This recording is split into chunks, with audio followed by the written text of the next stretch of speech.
This is a video to show the subtle differences between the rear seat backrest framework for the Austin Healey BN4 models.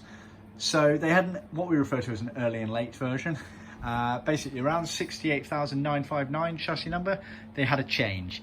It's all related to the actual hood frame, soft top convertible hood frame, where they made changes towards the back of the car, and therefore it affected these rear seat backrest frameworks, because on those cars obviously the framework tilted forward and the hood frame was stashed behind the rear seat. So it's all related to that. This one here on the left is what we refer to as the early one, and the only difference is this curved part here is identical. It's this top part here, it's quite wide on that one there, whereas on the early one it's a lot narrower. It's actually much easier to see if I turn them the other way up like that. So I'll put the early one just behind, and there you can see quite a significant difference there between the gap on them there.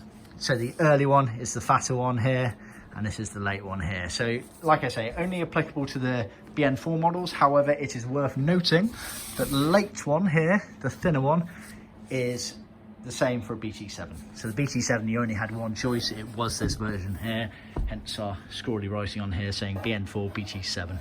Okay, in theory it should be BN4 late / BT7, whereas this one is only BN4 early. So just bear that in mind. That also does affect the seat covers, so just keep that in mind as well. The element of the seat cover around that bit does change accordingly.